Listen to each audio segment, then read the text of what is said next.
అందరికీ ఈరోజు నేను గుత్తి వంకాయ మసాలా కర్రీ చేయబోతున్నా. అది ఎలా చేయాలో నేను మీకు చూపిస్తాను. ఇప్పుడు ముందుగా గుత్తి వంకాయని ఇలా కట్ చేసి పెట్టుకోవాలి. మధ్యలోకి ఇలా పురుగులు ఏమన్నా ఉన్నాయో లేదో చూసుకొని అప్పుడు వేసుకోండి. ఉప్పు వేసిన వాటర్లో వేసేసుకోండి. పైన తొడియాలు కూడా ఇక్కడ దాకా కట్ చేసుకొని వేసుకోవాలి.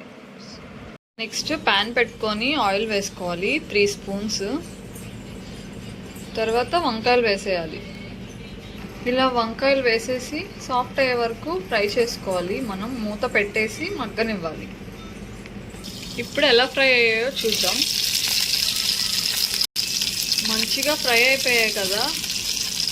ఇప్పుడు నెక్స్ట్ ప్రాసెస్ ఏంటో నేను మీకు చూపిస్తాను. ఇప్పుడు అదే ప్యాన్లో పల్లీలు, ధనియాలు, జీలకర్ర, ఎండుమిర్చి అన్నీ వేసేసి ఫ్రై చేసుకోవాలి. మీరు ఇందులోనే కావాలంటే నువ్వులు కూడా వేసుకోవచ్చు. నా దగ్గర అయితే లేవు, నేను వేయట్లేదు.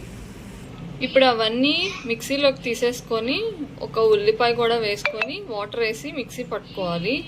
ఇప్పుడు అదే ప్యాన్లో ఆయిల్ మిగిలిపోయింది కదా, అందులో జీలకర్ర వేసి ఈ పేస్ట్ అందులో వేసేయాలి. పేస్ట్ వేసేసాక మిగిలిపోయిన వాటర్ కూడా అందులో వేసేస్తున్నాను.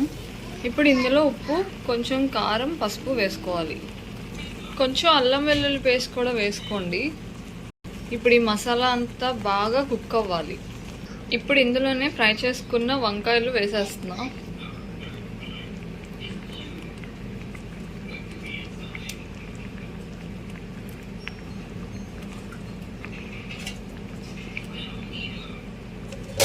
వేసి మొత్తం మసాలా కలిసేలాగా తిప్పాలి.